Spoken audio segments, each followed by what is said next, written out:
Hello friends, welcome to Sangeeta's Food Gallery in Tamil. நாம் இன்னைக்கு chicken roast எப்படி செய்யறதுன்னு பார்க்கலாம். இது செய்யறதுக்காக 3/4 கிலோ chicken எடுத்துர்க்கேன். இத நல்லா கழுவி க்ளீன் பண்ணி கட் பண்ணி எடுத்து வச்சிருக்கேன். ஒரு மிக்ஸியோட ஜார் எடுத்து வச்சிருக்கேன். இதுல 8 பல் பூண்டு சேர்த்துக்கலாம்.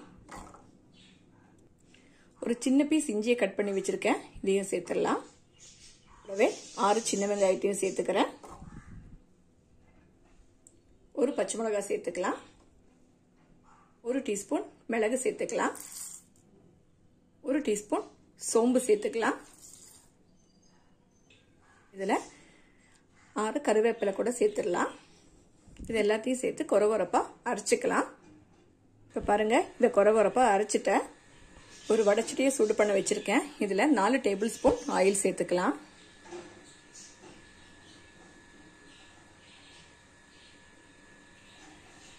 இந்த ஆயில் சூடாயிடுச்சு. இதுல ஒரு துண்டு பட்டை சேர்த்துக்கலாம். கூடவே 2 கிராம்பு, 1/2 டீஸ்பூன் சோம்பு கூட சேர்த்துடலாம்.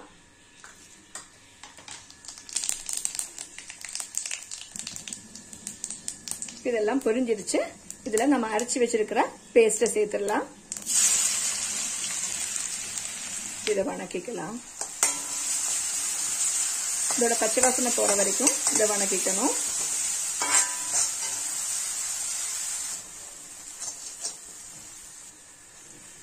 இதோட பச்சை வாசனை எல்லாம் போயிடுச்சு. இதுல 4 பெரிய வெங்காயத்தை நீல வாக்குல கட் பண்ணி வச்சிருக்கேன். இதை சேர்த்துடலாம்.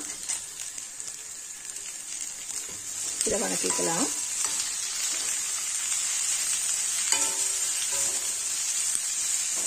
பெரிய வெங்காயம் சீக்கிரமா வதங்கிறதுக்காக கொஞ்சம் உப்பு சேர்த்துக்கிறேன்.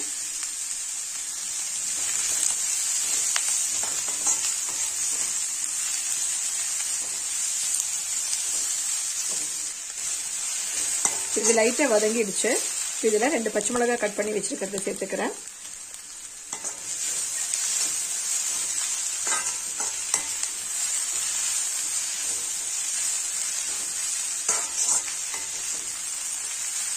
இந்த வெங்காயம் எல்லாம் நல்லா வதங்கி ஒரு கோல்டன் ப்ரௌன் கலர் வர்ற வரைக்கும் இதை வணக்கிக்கணும். பாருங்க, இந்த வெங்காயம் எல்லாம் நல்லா வதங்கி பொன்னிறமா வந்திருக்கு. இப்ப இதுல 2 தக்காளி பழத்தை கட் பண்ணி வச்சிருக்கேன். இதை சேர்த்துடலாம். இதையும் சேர்த்து வணக்கிக்கலாம்.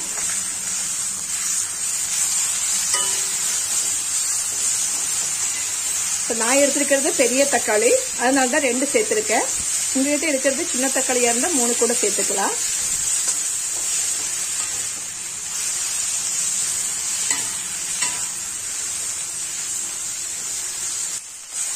இதெல்லாம் நல்லா வணக்கியாச்சு.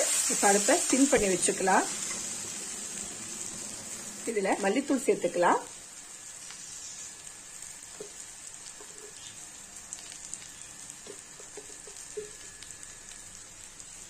இதுல 3 டீஸ்பூன் மல்லித்தூள் சேர்த்திருக்கேன். கூடவே 1/2 டீஸ்பூன் மிளகாத்தூள் கூட சேர்த்துக்கலாம். 1/2 டீஸ்பூன் மஞ்சத்தூள் சேர்த்துக்கலாம். இதை கலந்துடலாம்.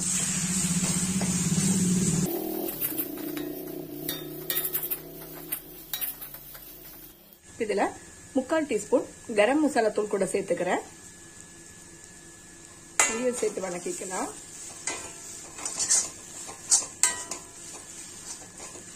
இதெல்லாம் நல்லா கலந்தாச்சு.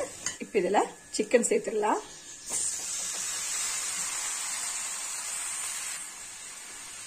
கலந்துக்கலாம்.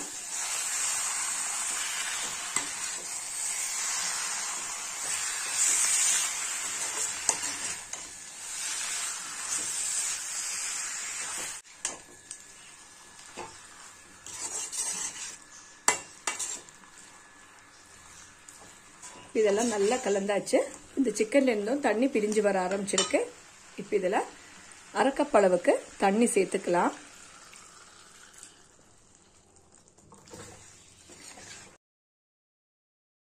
நான் இப்போ ட்ரை ரோஸ்ட் தான் செய்ய போறேன். அதனால 1/2 கப் அளவுக்கு தண்ணி சேர்த்தா போதும்.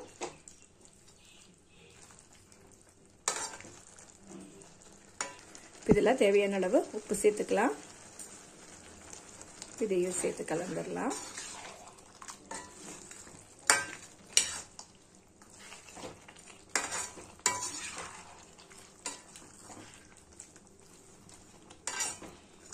அவ்வளோதான். இதெல்லாம் நல்லா கலந்தாச்சு. இப்போ அடுப்பை மீடியம் ஃப்ளேமில் வச்சு இது ஒரு மூடி போட்டு வேக விட்டுடலாம். இது இடையில கலந்துக்கோங்க, அப்பதான் எல்லா இடமும் நல்லா வேகும்.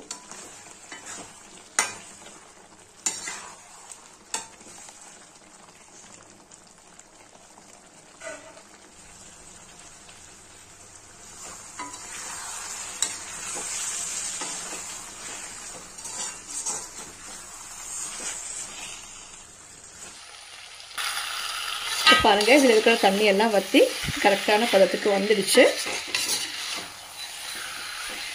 சிக்கனும் நல்லா ரோஸ்ட் ஆகி வந்திருக்கு. இதில் கொஞ்சம் கருவேப்பிலை கூட சேர்த்துக்கலாம். கடைசியாக கருவேப்பிலை சேர்க்கும் போது இந்த சிக்கன் ரோஸ்ட்டுக்கு நல்ல ஒரு வாசனை கிடைக்கும். அவ்வளோதான், அடுப்பை ஆஃப் பண்ணிடலாம். இதுக்கு மேலே கொஞ்சம் மல்லித்தலை கூட சேர்த்துக்கிறேன்.